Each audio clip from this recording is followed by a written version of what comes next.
नमस्कार, बुलेटिन में आपका स्वागत है और मैं हूं आपके साथ रितेश कुमार गौतम और बात करेंगे देवभूमि उत्तराखंड की। देहरादून में पूर्व मुख्यमंत्री हरीश रावत का एआई से तैयार कथित फर्जी वीडियो सामने आने के बाद से सियासत गरमाई हुई है। हरीश रावत ने नेहरू कॉलोनी थाने पहुंचकर कार्रवाई की मांग की है। साथ ही उन्होंने बीजेपी पर छवि खराब करने का भी आरोप लगाया।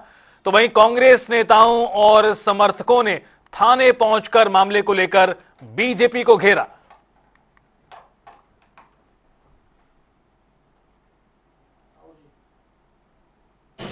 जो मेरे साथ ये हो, जो मुझको लक्ष्य करके टारगेट करके चोट पहुंचाई जा रही है, मेरे जरिए जो मुझको लक्ष्य बना करके जो पार्टी को चोट पहुंचाई जा रही है, उससे आहत सारे कांग्रेस के लोग आए हैं। माननीय विधायकगण आए हैं, माननीय जिला कांग्रेस कमेटी के अध्यक्ष आए हैं, महिला कांग्रेस, एनएसवाई और सेवा दल इनके पदाधिकारी लोग आए हैं, अध्यक्षगण आए हैं, हमारे वरिष्ठ कांग्रेस के सब पदाधिकारी गण आए हैं, जिनमें एक्स मिनिस्टर्स आदि भी सम्मिलित हैं। ये सब लोग आए हैं और हम उम्मीद कर रहे हैं कि अपराधियों को जो कानून कहता है उसके तहत उनके खिलाफ कार्रवाई होगी।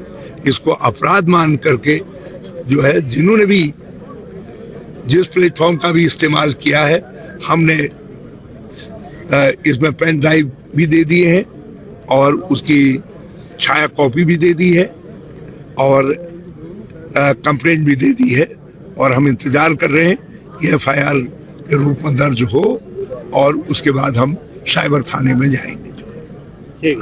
और ये भाजपा ने एक ही अपराध नहीं कर रखा, ये कितने बड़े अपराधी हैं।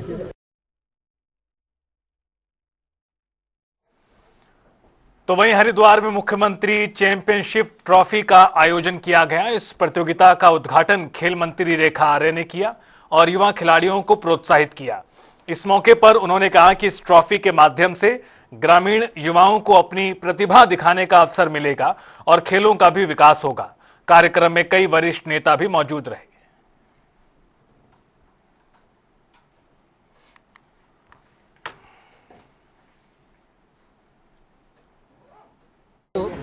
एक नए क्लेवर में और एक नए आवरण में इसकी शुरुआत जो है आज सलेमपुर न्याय पंचायत से हमने कर दी है।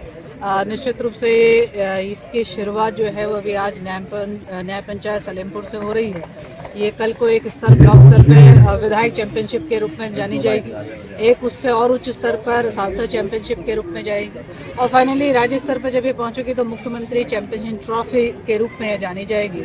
तो क्रमवार तरीके से मैं समझती हूँ कि हर जनप्रतिनिधियों को उनके जनपद के अथवा न्याय पंचायत के खिलाड़ियों से सीधा सीधा संवाद और सीधा सीधा जुड़ाव और उनको प्रोत्साहन मिले, इसके लिए ये पूरे कार्यक्रम की रूपरेखा और रचना की गई है। मैं समझती हूँ इस प्रकार के अवसरों से निश्चित रूप से न्याय पंचायत के हमारे बच्चे जो है वो मुख्यमंत्री चैंपियनशिप ट्रॉफी के हकदार बनेंगे। मेरी ओर से बहुत शुभकामनाएं हैं। आज इस शुभारंभ के अवसर पर हमारे बीच में हमारे यहाँ के सम्मानित विधायक आदेश चौहान जी भी हैं, जिनके साथ में जो है आज इसका शुभारंभ हो रहा है और ये सफ़रनामा जो है निश्चित रूप से मैं समझती हूँ कि जनवरी एंड तक में लगभग हम जो है फाइनल मुख्यमंत्री चैंपियनशिप ट्रॉफी में पहुँचेंगे और हर स्तर पर एक इनाम धनराशि भी रखी गई है, जहाँ पर विधायक चैंपियनशिप ट्रॉफी जीतने वाले के लिए 1 लाख की धनराशि रखी है, उसके साथ साथ सांसद चैंपियनशिप ट्रॉफी जीतने वालों के लिए 2 लाख की धनराशि रखी है, मुख्यमंत्री चैंपियनशिप ट्रॉफी जीतने वालों के लिए 5 लाख की धनराशि रखी है। तो एक सम्मानपूर्ण धनराशि के साथ में बच्चों के मनोबल और उत्साह को बढ़ाने के लिए काफ़ी कुछ ये धनराशि उसमें सहयोग करेगा। बीजेपी मुख्यमंत्री चैंपियनशिप ट्रॉफी जो है उसका शुभारंभ हुआ है और इसमें न्याय पंचायत स्तर के खेलों का उद्घाटन माननीय मिनिस्टर महोदय जो है श्रीमती रेखा आर्य मैम उनके माध्यम से किया गया और मैं ये उम्मीद करता हूँ कि आज जो ये शुभारंभ हो रहा है उसमें ज़्यादा से ज़्यादा संख्या में खेल प्रतिभाओं द्वारा प्रतिभाग किया जाएगा, बेहतर तरीके के रिजल्ट मिलेंगे। उत्तराखंड में आगामी विधानसभा चुनाव से पहले बीजेपी और कांग्रेस में जुबानी जंग तेज होती जा रही है। आरोप और प्रत्यारोप का दौर भी लगातार जारी है। इसके बाद अब बीजेपी प्रदेश अध्यक्ष महेंद्र भट्ट ने इशारों में कांग्रेस को रावण का वंशज करार दिया। भट्ट का आरोप है कि पूरा देश जानता है कि कांग्रेस की क्या मानसिकता रही है। वो एक धर्म विशेष की राजनीति को बढ़ावा देती है और हमेशा से तुष्टीकरण की राजनीति करती रही है। उन्होंने अपनी पार्टी को राम का वंशज तो कांग्रेस को रावण का वंशज करार दिया।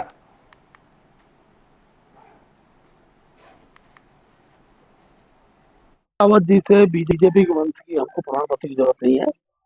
देश की जनता जानती है कि किस राजनीतिक दल की क्या भूमिका है, कौन लोग पांडवों के क्षेत्र साथ है, कौन लोग कौरवों के साथ है, कौन रावण के वंशज है, कौन राम के वंशज है। इस पर बहुत बहस की आवश्यकता है नहीं। जनता जब चुनाव में मोहर लगाती है तो वही परिणाम सिद्ध करता है कि उत्तराखंड की जनता हो चाहे देश की जनता हो, वो किसके साथ सेना के साथ खड़े होते हैं।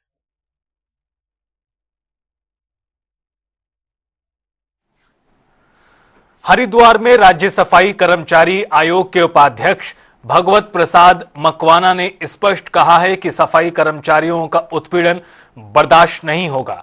सीसीआर सभागार में समीक्षा बैठक के दौरान उन्होंने वेतन, सुविधाएं और बकाया भुगतान समय पर सुनिश्चित करने के निर्देश दिए हैं।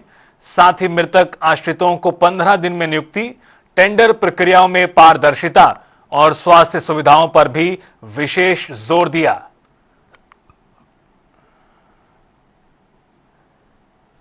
सफाई कर्मचारी आयोग के उपाध्यक्ष के नाते मैंने सफाई कर्मचारियों की समस्याओं को सुना है तथा अधिकारियों को समीक्षा बैठक में उन पर कार्रवाई करने के निर्देश दिए हैं, क्योंकि हमारे यशस्वी मुख्यमंत्री आदरणीय पुष्कर सिंह धामी जी सफाई कर्मचारियों के प्रति बहुत संवेदनशील हैं।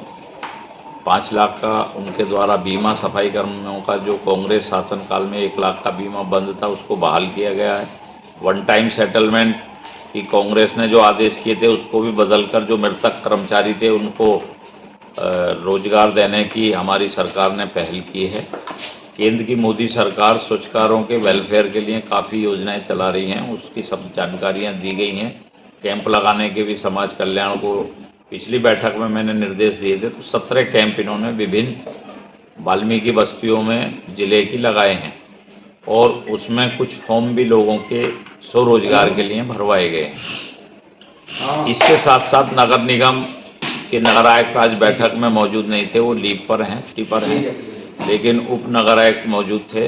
उनको निर्देशित किया गया है कि जल्द से जल्द जो है जो मृतक आश्रित के 17 मामले यहाँ लंबित चल रहे हैं और एक मामला तो ऐसा आया है कि 10 साल से मृतक आश्रित परेशान हो रहा है। तो ये दर्शाता है कि अधिकारी कितने लापरवाह हैं इनके प्रति। उनको कड़े निर्देश दिए हैं मैंने कि 15 दिन के अंदर आप उन लोगों को स्थायी रोजगार दें। मृतक आश्रित के जो भी लंबित मामले हैं। बांग्लादेश में हिंदू समाज की बेटियों के साथ हो रही कथित बर्बर घटनाओं के विरोध में मसूरी में करणी सेना और बजरंग दल के कार्यकर्ताओं ने जोरदार प्रदर्शन किया। प्रदर्शनकारी मसूरी के पिक्चर पैलेस चौक में इकट्ठा हुए, जहां उन्होंने बांग्लादेश का पुतला दहन कर अपना आक्रोश व्यक्त किया। कार्यकर्ताओं ने आरोप लगाया कि बांग्लादेश में सुनियोजित तरीके से हिंदू समाज को निशाना बनाया जा रहा है। प्रदर्शन के दौरान कार्यकर्ताओं ने मसूरी में बांग्लादेश में निर्मित सामान बेच रहे दुकानदारों पर भी आपत्ति जताई। आक्रोशित कार्यकर्ताओं ने ऐसी दुकानों को बंद कराया और चेतावनी भी दी, यदि भविष्य में भी बांग्लादेशी उत्पादों की बिक्री की गई तो आंदोलन और तेज किया जाएगा।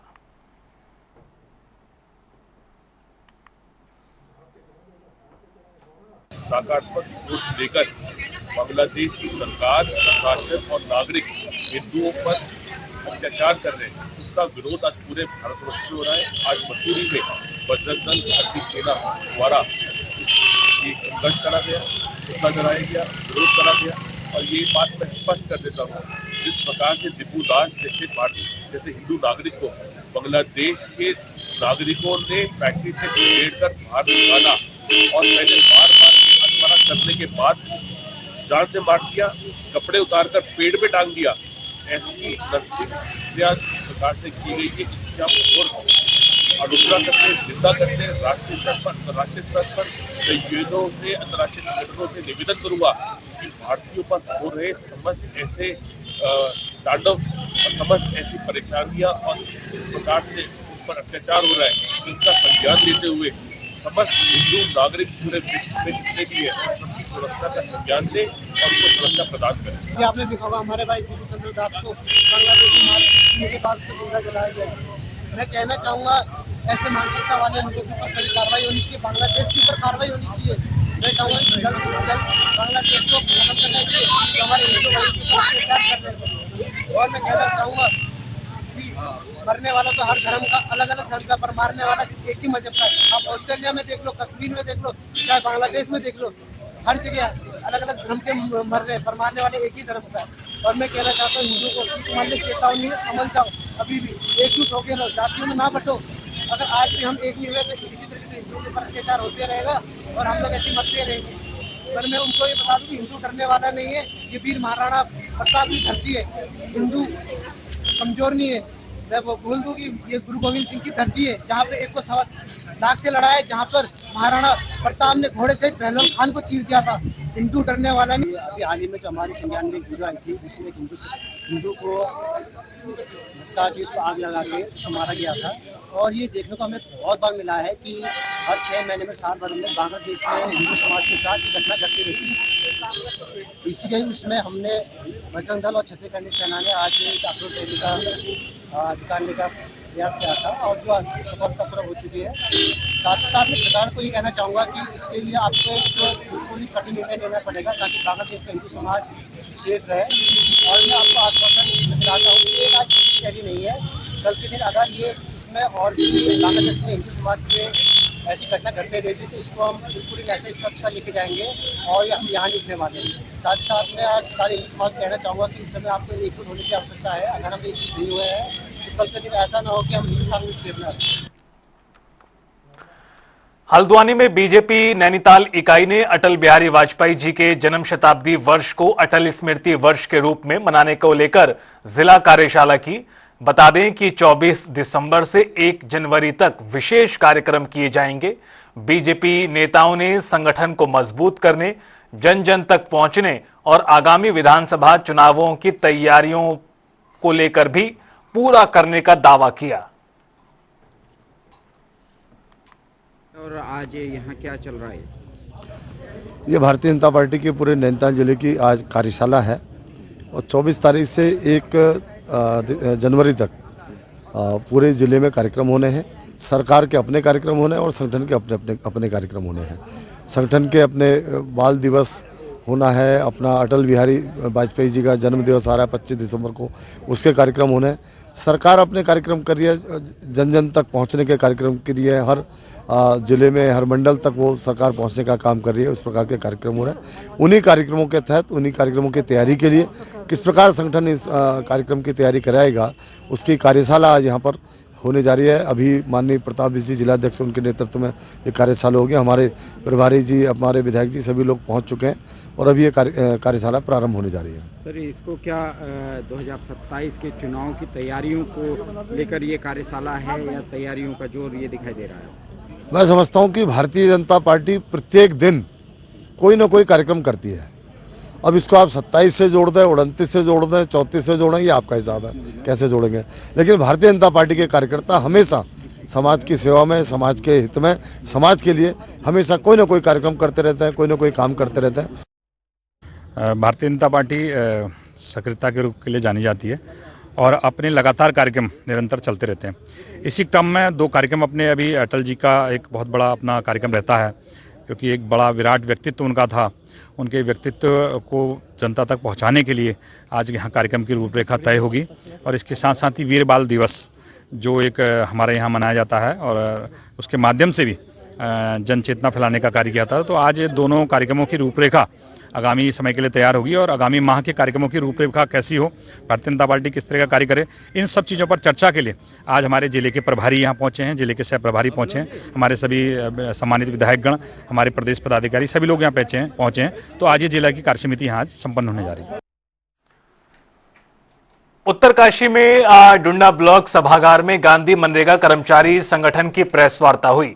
इस दौरान प्रदेश अध्यक्ष ने राजस्थान और हिमाचल की तर्ज पर समायोजन की मांग उठाई। साथ ही मुख्यमंत्री के नियमितीकरण और समान वेतन के फैसलों का भी स्वागत किया। संगठन ने कहा कि सरकार और सुप्रीम कोर्ट के फैसलों पर उन्हें पूरा भरोसा है। और माननीय मुख्यमंत्री द्वारा प्रदेश हित में बहुत अच्छे अच्छे निर्णय लिए जा रहे हैं, जैसे कि यूसीसी, धर्मांतरण, भूमि अध्यादेश आदि पे बहुत अच्छा डिसीजन लिया गया है माननीय मुख्यमंत्री द्वारा। उसी प्रकार से 10 वर्ष की जिनका सभी कर्मियों को 10 वर्ष की सेवा पूर्ण हो चुकी है, उनको भी परमानेंट किया जा रहा है। उसी प्रकार उपनल कर्मियों को भी जिनकी सेवा 12 वर्ष पूर्ण हो गए है, समान कार्य समान वेतन दिया जा रहा है।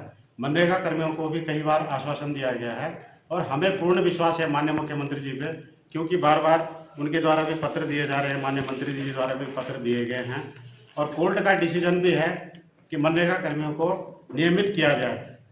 तो हमारा सरकार से एक ही आग्रह है कि मनरेगा कर्मियों को नियमित करने की। लक्सर में बिजली चोरी के खिलाफ विजिलेंस की बड़ी कार्रवाई देखने को मिली। देहरादून से पहुंची टीम ने पुलिस और विद्युत विभाग के साथ 5 गांवों में छापेमारी की। इस दौरान करीब 75 घरों में बिजली चोरी पकड़ी गई और 17 अवैध कनेक्शन काटे गए। साथ ही करीब 22 लाख रुपए का जुर्माना भी तय किया गया। की टीम देहरादून से आई, लगभग 5 गांवों में जो छापे मारे, जिसमें 75 चोरी और 17 कनेक्शन काटे गए, जिसका अमाउंट लगभग 22 लाख है। क्या आगे भी कार्रवाई जारी रहेगी? जी बिल्कुल, इस तरह की कार्रवाई आगे भी जारी रहेगी। आज जो है देहरादून से आई टीम विजिलेंस के साथ में जो है पीएससी साथ में और संबंधित थाने से हमने संपर्क करा। उस संपर्क के साथ में पुलिस बल के साथ में लगभग जो है 70 से 75 लगभग के कनेक्शन कटे और जो है 17 कनेक्शन कटे, जिनकी 22 लाख की अमाउंट है। और ये कार्रवाई आगे भी होती रहेगी और जो है हमारे पास में जो कंप्लेंटें आती हैं उसके अनुसार भी हम जो है समय समय पर करते रहते हैं आगे। हरिद्वार के रानीपुर कोतवाली क्षेत्र में हुए लैब कर्मचारी हत्याकांड का पुलिस ने 11 महीने बाद खुलासा किया। प्रेम प्रसंग के चलते होमगार्ड अभिमन्यु ने युवक वसीम की गोली मारकर हत्या की थी। पुलिस ने आरोपी को गिरफ्तार कर हत्या में शामिल तमंचा भी बरामद किया। वहीं महिला होमगार्ड की भूमिका से पुलिस ने इनकार किया है। रानीपुर के गढ़मीरपुर निवासी वसीम, जिसकी 17 जनवरी 2025 को गोली मार के हत्या कर दी गई थी और पिछले 1 साल से ये केस अनवर्कड आउट अभी चल रहा था। पिछली लगातार क्राइम मीटिंगों में इस पर चर्चा होती थी और विशेष टास्क इसमें जो हमारी टीम है, इसमें CIU की यूनिट है, हमारे ASP है, हमारे थाना पुलिस है, SP सिटी SP क्राइम, सभी लोगों ने इस पर मेहनत करी। एक जो बात इसमें था, जो वसीम है ये संविदा में कार्यरत था, टेक्नीशियन का काम करता था और कोई जाहिरा इसकी इस प्रकार से कोई रंजिश नहीं नज़र आ रही थी। लेकिन एक बात जो बार बार नज़र आई थी कि एक स्कूटी जिससे इसको लगातार पीछा किया जा रहा था, तो पुलिस ने बैक ट्रैक करते हुए उस स्कूटी के बारे में और जितने भी इसके नियर डियर लोग थे उसकी इस प्रकार की इस कलर की स्कूटी को हम लोगों ने आइडेंटिफाई किया। तो ये बात सामने आई कि एक व्यक्ति जिसका नाम अभिमन्यु पुत्र अर्जुन है, जो उसके लगातार संपर्क में भी था और होमगार्ड में वो भर्ती भी रहा है। एक महिला मित्र को लगातार ये जो हमारा मृतक है इसके द्वारा फ़ोन पे मैसेजेस करके परेशान किया जा रहा था, उसको लेके उसके मन में एक रंजिश चल रही थी, जिसका फ़ायदा उठा के पूरी रेकी के साथ 17 जनवरी को उसके द्वारा इसकी हत्या की गई थी। पुलिस ने कल अभियुक्त को हिरासत में लिया था, उससे पूछताछ करने के बाद उसके द्वारा समस्त घटनाओं को स्वीकार किया है और जिस असलहे से ये हत्या की गई थी पुलिस ने उसको भी बरामद किया है। इस प्रकार से 1 साल से ये जो अनवर्कड आउट केस था ये बहुत अच्छे तरीके से वर्कआउट आउट हुआ है। इसमें मैं पूरी टीम को बधाई देता हूँ और जो मेरे स्तर से इनाम के साथ साथ मैं कोशिश करूँगा इसको विवेचनाओं में उत्तम विवेचना के लिए से सम्मानित किया जाना चाहिए। देखिए, कोई जाहिरा रंजिश उस लड़के के सामने नहीं आ रही थी और लगातार हम लोग अलग अलग एंगल पर बात कर रहे थे, लेकिन एक बात जो उसकी स्कूटी का जरूर सामने आया था, उसका नंबर आइडेंटिफाई नहीं हो रहा था, उसमें एक व्यक्ति ही दिखाई दे रहा था, बहुत हेजी सा, क्योंकि रात के समय की ये घटना है। इसलिए कई लोगों से इस संबंध में पूछताछ की गई, उसके गांव के लोगों से, उसके आसपास जिस वर्क प्लेस में वो काम करता है उसके आसपास जितने भी संदिग्ध लोग हमें नजर आए थे सबसे पूछताछ की जा रही थी। ये वाला एंगल कि वो एक पूर्व में एक महिला के संपर्क में था, ये बहुत बाद में इस बात का खुलासा हुआ, उसी को लेकर पुलिस आगे बढ़ी, तब इसका निश्चित तौर पर उत्तम खुलासा किया गया। हल्द्वानी में पहाड़ी आर्मी ने नगर अध्यक्ष फौजी भुवन के नेतृत्व में नगर निगम आयुक्त का घेराव किया। इस दौरान उन्होंने सड़कों की बदहाली, धूल, दूषित पानी से बीमारियों का आरोप लगाया। साथ ही 10 दिन में काम न होने पर तालाबंदी की चेतावनी दी। तो वहीं नगर आयुक्त परितोष वर्मा ने सड़कों को जल्द दुरुस्त करने का आश्वासन दिया। कुछ लोग यहाँ पे आए थे और उनकी मुख्य मांग ये थी कि जो विभिन्न विभागों द्वारा काम दिए जा रहे हैं, पेयजल लाइन के हैं या सीवर लाइन के हैं, तो उनके द्वारा रोड का मरम्मत नहीं किया जा रहा है और स्थानीय निवासियों को समस्या हो रही है। इसी को देखते हुए उन्होंने ज्ञापन प्रेषित किया गया है और मेरे द्वारा ज्ञापन का संज्ञान लेते हुए संबंधित विभाग UUSDA को इस पर शीघ्र कार्रवाई के लिए निर्देशित भी कर दिया गया है। अच्छा, जिस तरीके से उस क्षेत्र के लोग कह रहे हैं कि पिछले 1.5 साल से 2 साल से सड़कें खुदी पड़ी हैं और अभी तक नहीं बनाई गई हैं, तो ऐसे में लगता नहीं है कि ये बड़ी लापरवाही है विभागों की भी और कार्यदायी संस्था की भी? देखिए, बीच में क्योंकि मानसून सत्र भी था और सीवर लाइन पड़ने के बाद एक निश्चित अवधि के लिए सड़क को छोड़ा भी जाता है ताकि उसमें रोड में जो भी सेटलमेंट होना है हो जाए। तो अगर इस अवधि के बाद भी, पूर्ण होने के बाद भी रोड नहीं डाली जाती है तो वो एक जांच का विषय भी है। और माननीय आयुक्त महोदय द्वारा भी स्पष्ट निर्देश दिए गए हैं कि वर्किंग एजेंसी द्वारा एक बोर्ड लगाया जाएगा जिसमें सड़क निर्माण कार्य होने का तिथि और साथ ही निर्माण पूर्ण होने की तिथि भी उसमें अंकित की जाएगी। तो ये अनुपालन भी विभाग द्वारा सुनिश्चित कराया जा रहा है। आज हम जब इनके घर में गए, इन्होंने कल बताया था कि मेरा घर बैठ रहा है, घरों के अंदर से पानी निकल कर पीछे वाले खेत में निकल रहा है। और ये समस्या सिर्फ इनके घर की नहीं है, इतने लोग जो उस कॉलोनी के आए हैं, चंद्रावत कॉलोनी वार्ड नंबर 52 के, तो हम पूरे शहर में घूमते हैं तो ये समस्या पूरे शहर की है। और खोदने के बाद छोड़ दिया जाता है। इससे पहले हम हमारे जिलाध्यक्ष कांडवाल जी के कॉलोनी में किए थे, उसके ऊपर वाली कॉलोनी भी सेम यही समस्या से ग्रसित थी। अगर आज 2025 में हम प्लानिंग नहीं कर पा रहे हैं और हम सरकार चला रहे हैं 1995 के हिसाब से, तो आज हम जनता को कैसे संतुष्टि दे पाएंगे? सोचिए, जब हम कह रहे हैं कि हम काम कर रहे हैं, काम करने के बाद सीवर लाइन भी डाल रहे हैं, सीवर लाइन में गैस पाइपलाइन पड़ रही है, उसके बाद पानी की पाइपलाइन पड़ रही है, लेकिन उसके बाद उसको ऐसे ही छोड़ दिया जा रहा है। सर, हमारी रोड जब ठीक है, रोड बन रही है, वो अच्छी बात है, रोड बन रही है, नालियाँ बन, वो गैस की लाइन है, पाइप लाइन खोद रहे थे, अच्छा है। तो एक खोदना भी तो टाइम पर चाहिए उसको। वो खोद दिया था 2023 में फरवरी में खोद दिया गया था। वो 1 साल से हमारी रोड बिल्कुल इतनी खराब हो रही, ना उसमें बुलडोजर चलाया गया, ना उसको बराबर किया गया। नालियाँ पूरी भर चुकी है, पानी अंदर का जो आ रहा है सब लोगों का बाहर, वो पानी सब हमारे घर में घुस रहा है। घर में घुस के वो पानी पीछे खेत में जा रहा है। हमें अपनी शिकायत क्या, खेत वाले की भी शिकायत कि तुम्हारे घर के अंदर से हमारे खेत में पानी आ रहा है। पूरी दीवारें टूट चुकी है, मकान बैठ चुका है। हमारा ही नहीं, जो भी मेरे पीछे आप देख रहे हो, हमारे साथी सबके मकान में पानी घुसा है, सबकी दीवारों में छेद कर चुका है। और किसी को कोई परवाह नहीं है, कोई ना अधिकारी आ रहे हैं, ना कोई पार्षद आ रहा है, ना कोई नेता आ रहे। वोट मांगते समय इन लोगों को हमारे घर का दरवाजा रास्ता दिख जाता है। उधर हल्द्वानी में लामा चौड़ के बच्ची नगर में उस समय सनसनी फैल गई जब एक ही घर से 2 सगे भाइयों के शव बरामद किए गए। सूचना पर पुलिस और सीओ मौके पर पहुंचे। मृतकों की पहचान मनोज और सुनील के रूप में हुई। मामला संदिग्ध माना जा रहा है, तो वहीं पुलिस मामले की जांच में जुटी हुई है।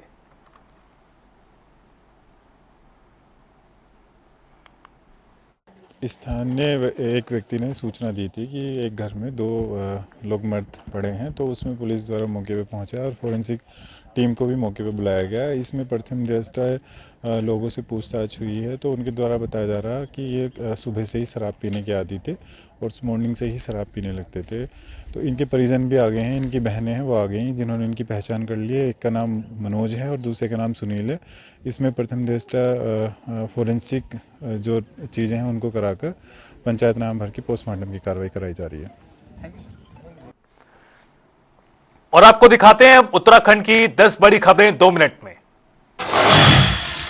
लक्सर में विजिलेंस विभाग की बड़ी कार्रवाई, 5 गांव में बिजली चोरी का खुलासा, 75 घरों में पकड़ी गई चोरी, 17 अवैध कनेक्शन काटे गए, 22 लाख का जुर्माना।